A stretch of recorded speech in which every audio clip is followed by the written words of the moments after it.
Hi to everybody, how are you? I'm Luca Turilli, guitarist of Rhapsody. I'm Christopher Lee, and I'm sitting here in this recording studio. I'm Henry Sturken, and I'm Joey's management partner in the management of Rhapsody. I'm Jean Diamond, and I'm Christopher Lee's agent. My name is Juan Aneiros. I manage Christopher Lee's website and his fan club.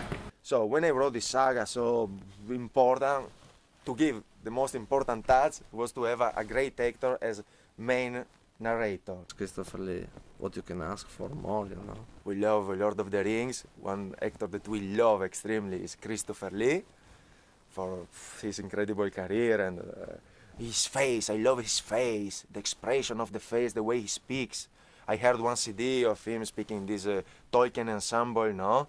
And me and Alex were amazed. We were really wow. I received an email one day from Joey DeMaio saying that he wanted to ask about the possibility of getting Mr. Lee. So we set about getting a hold of Mr. Lee.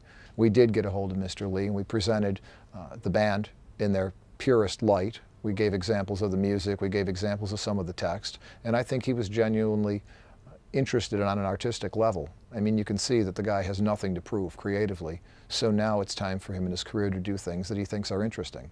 I got the phone call, and then I always ask him to put it on email so that one can read what it is. And Christopher and I then discussed it, and he heard the tape of the boys, and he liked it.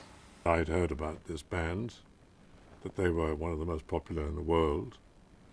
And as I've said many times before, I think one should really do everything in one's career as long as it lasts, with the possible exception of adult movies.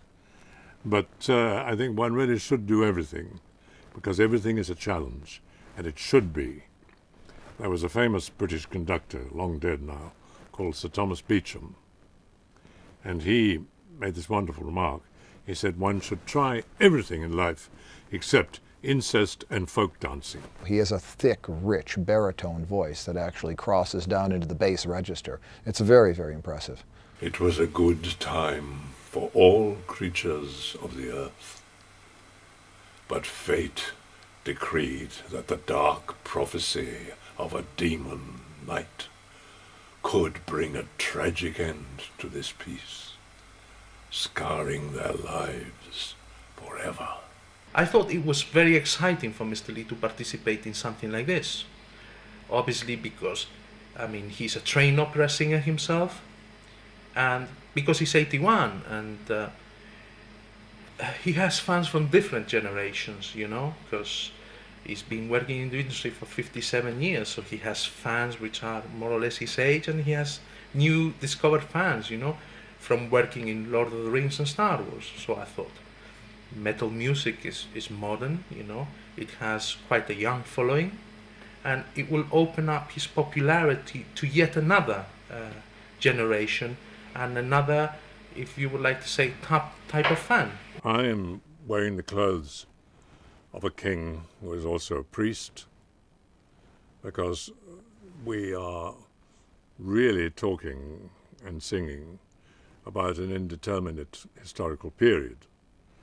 It's vaguely Anglo-Saxon to look at the crown, the clothes, very vaguely, but it's not defined. And so I'm wearing these clothes, priest king, and you will see me introducing what is in fact called the Symphony of the Enchanted Lands, Part 2, The Dark Secret. For some people it can represent a metaphor, no? Or for others can really represent a kind of door to other dimension to escape the problem of the every daily life, no? And I mean, for me, represent a really parallel dimension. I have my sensation, my personal sensation is that it could be a good time for Rhapsody in the music that we are now proposing, you know. Even more soundtrack style, more film score, as you said, you know. It's everything but the movie. I mean, if you sit down and listen to this, you're hearing music, you're hearing actors, you're hearing dialogue, you're hearing singing. I mean, it's really theater and movies combined without the visual element. And of course, when they add the visual element in by way of video or imagery or computer generated things like that, I think it's going to be a really, really new era for heavy metal. Maybe we are creating now, in what we are all doing together, who knows, we may be making musical history.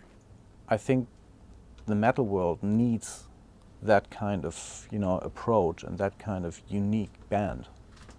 I just flew in a few days ago, and we did 3 days of recording for orchestra, 80 pieces, and choir, and the result was really cool.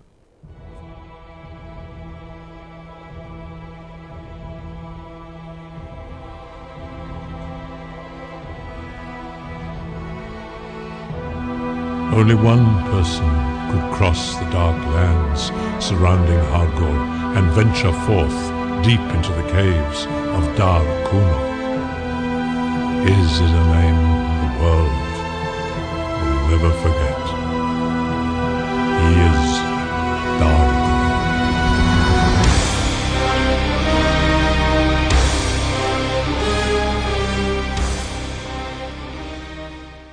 For instance, in the Czech Republic, it's one of the few places in the world I think we could make a phone call through our sponsor there and have the whole block have traffic stopped by the police.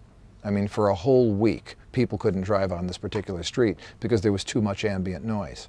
So it's a really multinational thing with, well, if we count everybody involved with, easily 150 to 200 people involved. So the question is, if I hold it like that, it's too casual. If I hold it like this, you'll have to have a box. No problem. So it's like Yes. It was a good time for all creatures of the earth. But fate decreed that the dark prophecy of a demon night could bring a tragic end to this peace, scarring their lives forever.